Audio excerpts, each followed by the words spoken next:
your partner gets defensive because when you criticize, the partner receives that as an attack. And when we feel attacked, the natural response is to want to protect or defend ourselves and deflect even from the real issue or not take responsibility. So it's really both of these are not useful.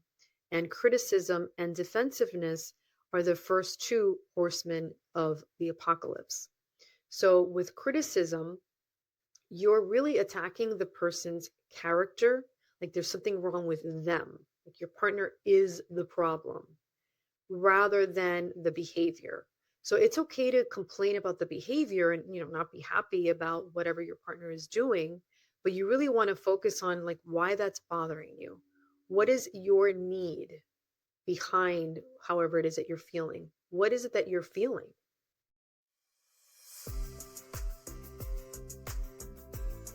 Welcome to Life and Love by Design. I'm your host, Odette Coronel, an accredited professional coach, relationship mentor, NLP practitioner, and coach supervisor.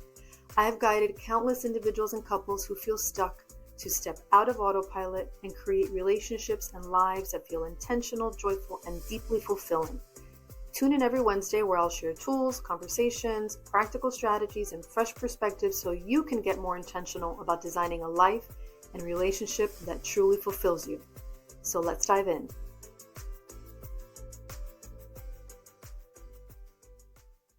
Welcome back to Life and Love by Design. Today's episode is called The Way You Talk to Me, and it's about communication that connects. I work with individuals and couples on how to have better relationships, how to improve their marriage, and the topic of communication comes up all the time. And communication is not just about the words that we use, it's about how we speak, how we show up, and how we listen as well. So, in today's episode, I want to talk about what healthy, emotionally intelligent communication really looks like in relationships. And we're going to talk about research based on the Gottman Institute. And also, we're going to talk about some frameworks for communicating better based on Imago Dialogue, which was created by Dr. Harville Hendrix.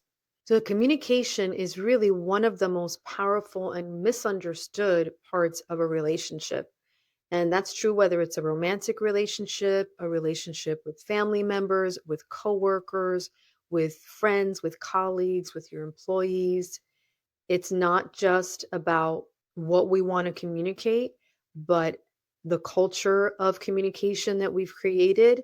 And it's going to determine, all of this is going to determine whether there's true connection and understanding or whether that relationship ends up breaking down. So I want to help you understand why conversations with your partners sometimes spiral and how to turn those moments into opportunities to really connect rather than disconnect. So I want to start off by setting the intention, and I will invite you to do the same. I want you by the end of this episode to really walk away with tools to help you de-escalate conflict before it becomes destructive. And I want you to learn how to speak to your partner in a way that your partner can hear you. And I also want you to be able to listen to your partner in a way that your partner feels safe and accepted. And let's start off by talking about why communication tends to break down. The very first thing that I want to talk about is the four horsemen of the apocalypse.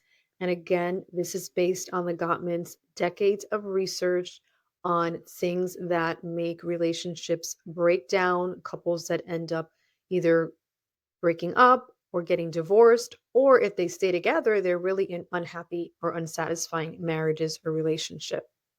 So let's start with an example. Let's say that your partner comes home from work and goes right into the bedroom and on their phone. And you say to your partner, you don't care about me. All you ever do is go on your phone. You're so selfish. You don't care about anyone but yourself. So, how is your partner going to respond if you were to say that to them? Well, chances are that your partner is going to respond in a way that's defensive. And they're going to say, "That's not true. Why are you saying that to me? I'm not selfish. I pay attention to you. I'm with you every morning, or we have dinner together every day. What about you? You're always, out with your friends, or you're always working. And your partner gets defensive because when you criticize, the partner receives that as an attack. And when we feel attacked, the natural response is to want to protect or defend ourselves and deflect even from the real issue or not take responsibility. So it's really both of these are not useful. And criticism and defensiveness are the first two horsemen of the apocalypse. So with criticism, you're really attacking the person's character. Like there's something wrong with them. Like your partner is the problem rather than the behavior. So it's okay to complain about the behavior and not be happy about whatever your partner is doing, but you really want to focus on like why that's bothering you. What is your need behind however it is that you're feeling? What is it that you're feeling? So you want to start the conversation by saying, I feel neglected when you go on your phone as soon as you come home from work. Or I feel like you don't care about me and I feel sad when you do that. Or, I miss you and I want to spend time with you. Like, what is your feeling? What's your need? What is your desire? That's what you want to start with. That's what you want to focus on. Because chances are your partner isn't trying to make you feel this way. Your partner may not even realize that this is how you feel. But we can't assume that they know or that they should know. We have to take responsibility for how we feel. We have to take responsibility for what we need and what we want and express that and communicate that with our partner. And if we do it by focusing on the need or the desire or the want, chances are your partner's going to be more open to listening to you because they're not going to feel attacked and they're not going to want to get defensive. If you are the listener in this situation and you notice that your partner is criticizing you, I know it's not easy, but take a moment and see if you can find, rather than getting defensive, see if you can find the need or the desire or the feeling behind the attack and see if you can kind of dig a little bit deeper. I know that that's not easy because when we feel attacked, the natural thing is to want to protect ourselves and defend ourselves. But remember, this is our partner that loves us and they're just feeling neglected in the moment or whatever it is that they're feeling. So, criticism and defensiveness are the first two of the four horsemen. The next one is contempt. So, contempt is very similar to criticism, but it adds a layer of like superiority or like you're smarter than your partner or you're better than them or you know more than them. So it might include like some eye rolling or some sarcasm or maybe some name calling, like, oh, you're so selfish or you're so stupid or you always do that or you don't even know any better. So when you add that contempt, that is probably the worst out of all the four horsemen of the apocalypse. That is the number one predictor of divorce. So you want to be really aware of when you are speaking to your partner or to anyone in a way that shows contempt. And then the natural reaction or the typical reaction when someone speaks to us with contempt is to stonewall. Sometimes we don't even bother to get defensive. Your partner might just completely shut down, disengage, and not communicate. And that might happen because your partner might feel just overwhelmed or just flooded with emotions or even get so upset that they don't even know how to respond. So they just completely shut down. And that's really not useful either because, again, you're not communicating and you're not connecting if you're not communicating. So those are the four horsemen of the apocalypse, and you want to make sure that you avoid them. But if you do notice that any of these horsemen show up in your relationship, notice them and see them as red flags. They don't necessarily mean that your relationship is doomed. It's okay if now and then they show up in your relationship, but we want to make sure that we notice it when it's happening and that we realize, okay, I'm feeling dysregulated and I need to just, take a moment to pause, to breathe and really reset before I re-engage with my partner. and make sure that we're not doing this as a normal, everyday typical part of our dynamic. You want to avoid the four horsemen as much as possible. Are you feeling stuck, afraid of change, or just questioning the way you're living? Many of my clients come to me feeling disconnected, unfulfilled, or simply uncertain about what's next. Whether it's a relationship that's lost its spark, or a purpose that's faded, or patterns that keep repeating. As a professional accredited coach, relationship mentor, and coach supervisor, I support individuals and couples in reconnecting with themselves and each other. Take the first step and book an introductory consultation with me, and together we'll begin designing a life and a relationship that feels authentic, intentional, and entirely your own. So, how do you communicate in a way that connects? So, number one, again, you want to make sure that you avoid the four horsemen and that you start a conversation in a way that's gentle and soft and from a space of love and vulnerability. You want to make sure that you're using I statements rather than you. You want to focus on how you're feeling. And you want to start off by being clear on what it is that you need or what it is that you feel or what it is that you want, what it is that you want to communicate or express. See if you can get clear on that as the speaker. And I'm going to go over with you what's called Imago dialogue. Again, that was created by Dr. Harville Hendricks. And this is a framework where the listener, number one, the listener mirrors back to the speaker what it is that they heard. So you literally say, what I heard you say was that you feel neglected or you feel abandoned when I come home from work and I go straight to my phone. So that's mirroring. Next, you want to show validation. You want to show your partner that what they're saying and how they feel really makes sense to you. So you want to say to your partner, you want to validate their feelings. You want to say, "Oh, I can see that makes sense to me. I can see that you're feeling neglected. That makes sense. You've had a long day as well and you need to vent, you need to talk." Whatever it is, point is you want to validate how your partner is feeling. And then the third, you want to connect with them emotionally by showing empathy. So you want to say, I can really imagine how upsetting that must be for you. Or I can imagine how frustrating it must be for you. So you want to literally try to put yourself in your partner's shoes and show empathy for your partner's experience. So it's not about saying that, "Oh, yeah, you're right. I agree with you." It's just about understanding how they feel, showing them that you understand how they feel and that they're not crazy or ridiculous for feeling that way. You understand. That's the real goal in communication. It's really just to understand each other. I was working with a couple and they were having a lot of issues around boundaries, different situations, but they all revolved around a common theme of boundaries. And when they were able to really communicate and express how they were feeling, when they were able to really listen and mirror back to each other how they were feeling and validate each other's feelings and experience and really have empathy from one another, then that's when they really started to connect emotionally and become closer. And then that resentment that they were starting to feel really started to dissipate because they really started to really get each other and understand where the other person was coming from. And that's what is really valuable about communicating.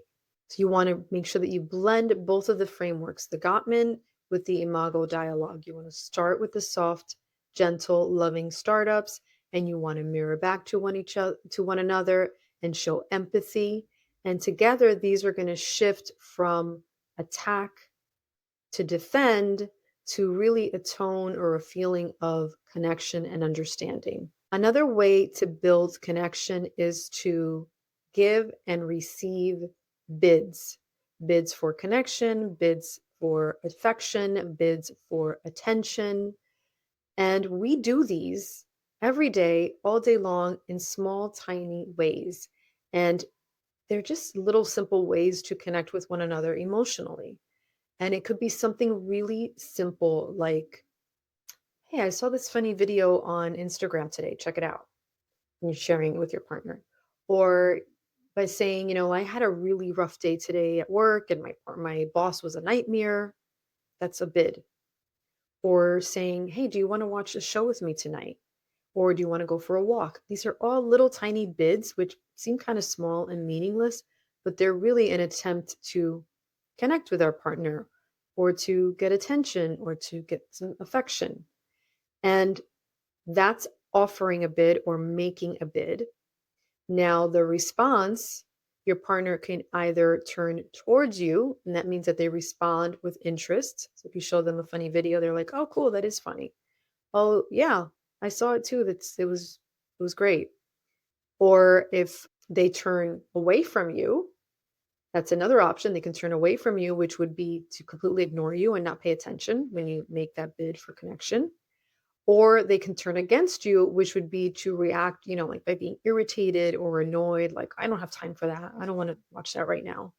So when you turn away from your partner's bid for connection, or when you really turn against their bid, that's really damaging to the relationship because your partner's left feeling rejected or unloved or doesn't get that affection or that connection that they're craving. So you want to make sure that you are aware and you're paying attention to your partner's bids for connection or affection or attention or whatever it may be, and that you turn towards them when they do make these bids. And you want to be more intentional about making more bids because these bids are what create more intimacy and more connection in your relationship. It's these really small micro moments of connection that really, really lead to the most intimacy and the most stronger, happiest relationships long term. I'm going to invite you to try this conscious communication exercise tonight with your partner. First of all, pick a topic that's kind of neutral, not a fight that you've had 100 times or a topic that's really touchy in your relationship. Pick something neutral.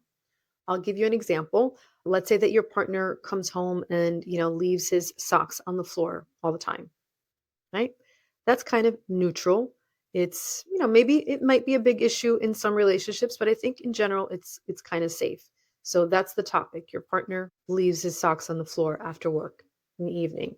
So I want you to practice sharing that with each other and then mirroring back with each other. So first of all, you're going to share it in a way that's avoiding the four horsemen of the apocalypse. So rather than saying, you're so selfish, you always leave your socks all, on the floor when you come home from work. That's disgusting. What's wrong with you? Right? Rather than saying that would be an example of criticism or even contempt. I'm going to start gently and from a space of love, and I'm going to start with using I statements. I feel unappreciated when you leave your socks on the floor because I like to have the room tidy. And when you leave your socks on the floor, it shows me I feel like you don't care and you don't respect that I want the room tidy, or you assume that I'm going to clean up after you. So I feel unappreciated or like you don't respect me. That's how I feel. So I'm saying that, and I'm not attacking my partner. I'm just saying it from a space of love, how I feel. So now this next step would be for my partner to then mirror back to me what I just said.